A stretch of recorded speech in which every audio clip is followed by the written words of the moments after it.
Well, hello YouTube. Here we are. We have ourselves a little bit of a cooking video here. Well, of course, in front of us here we have ourselves a slow cooker.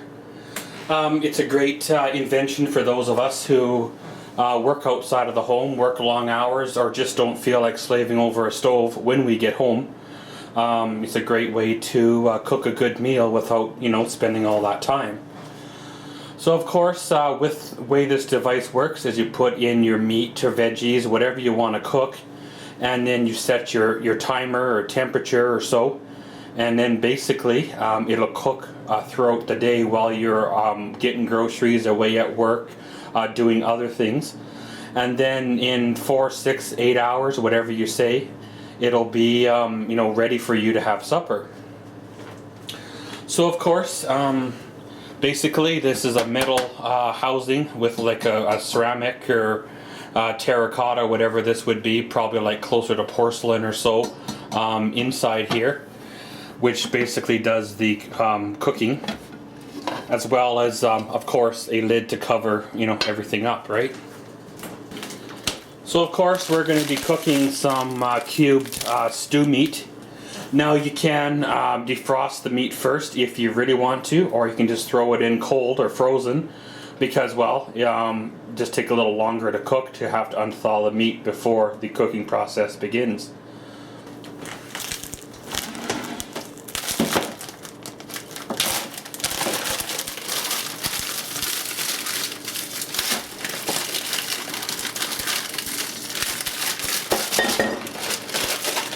Pretty much like that. So of course now comes time to add our filler, if you will. I'm going to add 2 cans of mushrooms, 2 cans of mushroom soup, a little bit of mixed veggies, as well as a quarter or a half or so of onion as well. So we'll take our handy dandy one touch can opener.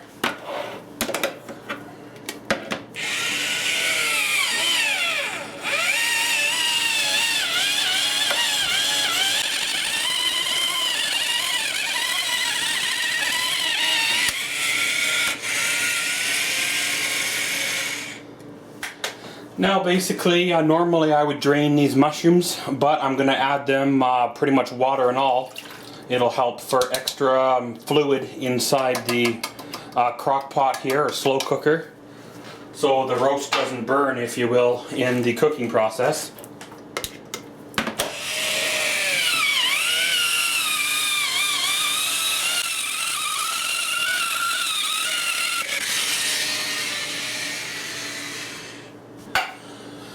Okay, so now we got our, soup and all that in there. You can take whatever brand of veggies you want, whether it's peas, corns, carrots. For me, I'm going to use the mixed veggies because it's kind of the best, bang for your buck, per se, I guess.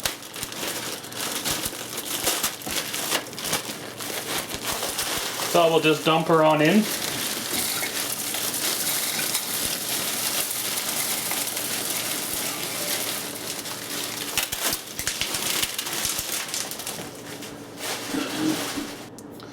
So of course, by now she's getting fairly full, but keep in mind the cubed meat itself in the bottom's taking up quite a bit of room because she's, not completely unthawed by far. If it had been unthawed, the soup would kind of mix with it, and you can give it a bit of a stir, and it probably would decrease by half. So I'm going to add us 2 soup cans of water. It doesn't really matter if it's hot or cold, probably cold, because, well, she's not going to heat right away. So of course it's at this point, if you want to add any extra flavorings, like seasoning, spices, whatever, if you want to add some garlic, some peppers, whatever you want to add, you can basically add her now. And of course, what meal or dish is not complete with a little bit of onion. So we'll dice ourselves up some of this onion, and then we'll add her to the mix. Okay, so once you got everything else in the slow cooker, it's time to add the onions. So of course, I've got me probably a good softball size onion here. Now we do not need to add the whole thing. You can if you really like onion, but I'm only going to add about half of it because, well, I don't need to, like, you know, totally go overboard on the onion flavoring. So we'll give her a cut in half. Of course, it's not quite an equal half that I'm going to use. It's probably only closer to like a quarter or so, but hey, it'll work for you know, what I want to do. Okay, of course, so now comes the wonderful part of actually cutting the onion. Start by peeling off the brown skin of the onion, and then we can start the cutting process. You don't want to waste too much of the meat, you know, what I call the meat anyway, of the onion when you're cutting her, because, well, you know, you did pay for it. You want to get as much out of it as you possibly can. So once you got all that stuff peeled away, now we can start the dicing process. So what I like doing is quartering the onion into larger pieces before I like doing the dicing.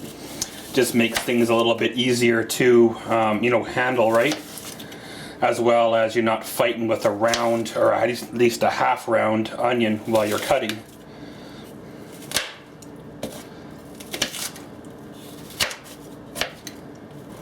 Now it depends on how fine you want to go for the onions. You don't want them to be too fine because they will shrink and they will disappear into the whole mix itself. But again, you don't want them to be too coarse because, well, certain kind of onions give a certain kind of you know, extreme taste to them when you bite into them. So if you get too large of a chunk, you'll get too much of an onion flavor when you bite into the mouthful, right? And you'll be too much of a you know, overpowering onion taste. So we'll give this all a dice up, and then we'll add it to our mix. So of course, here we go, guys. She is all diced up, all good to go. We'll add her on in. Of course, it looks like a lot of onion right now because she's basically sitting on the top, but like I said, as things heat up, things will start to fall in place and be good from there. Okay, so just give a little bit of a stir. I know we're not going to get much you know, mixing going on because, well, you know, stuff is not thawed. One thing about putting something cool in with something warm is it tends to freeze the moisture in the water, so you kind of get lumps of ice until the meat does its full unthawing process.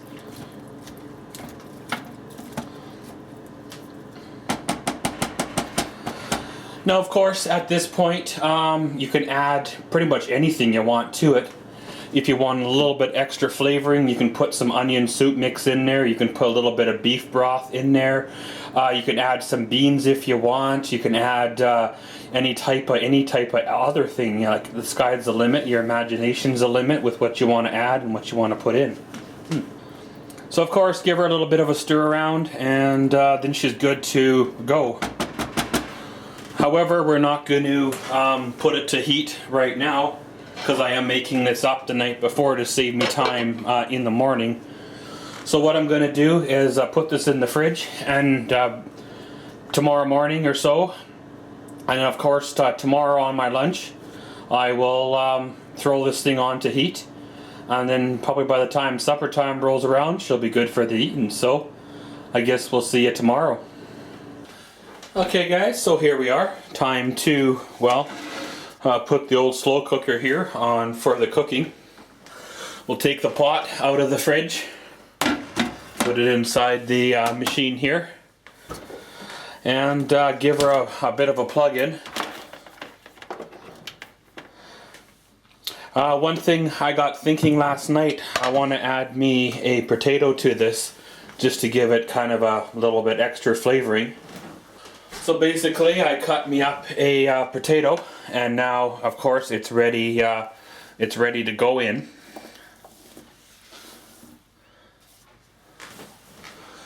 It's been in the fridge for, well, probably a good 12 hours now.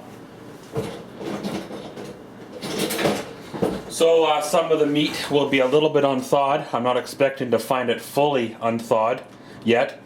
But, you know, give her another stir just to mix things together. You know, you got the mushroom soup, you got the onions, you got the veggies, you got the meat, and you even got the beans in there to give it a bit of an extra kick.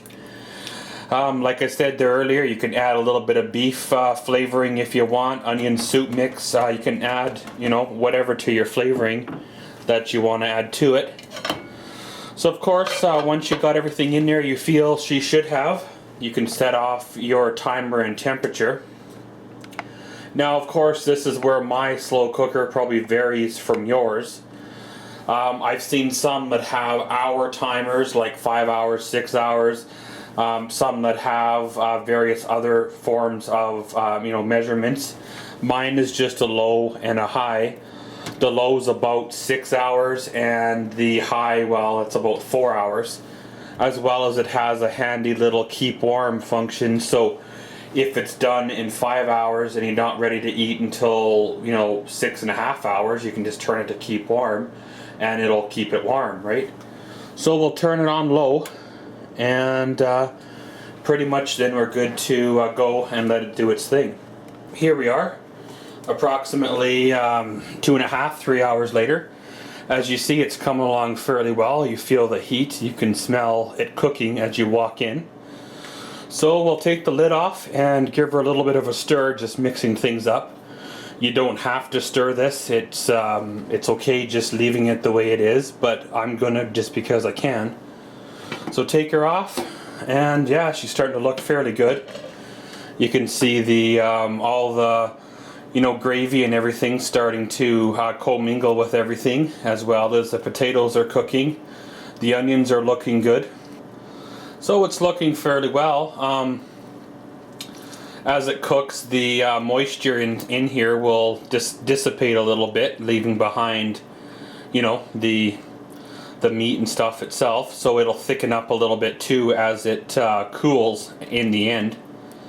So we'll just cover her back up and leave her for a little bit longer. Well guys, here we are. She's all done, ready for the eating. Like I said there earlier, you could put it on high, have her done in a few hours, or you could put it on low and have her done in a little while longer if you're not in a too big of a rush. If it gets done before you're ready for the eatings, you can put her on the keep warm cycle, and then she is good while you're doing other things until such time as you're ready.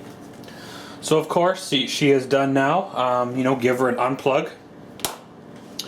And then of course start, you know, whatever side dish you want, if you want side dish, or grab your plate and, you know, start dishing her on up.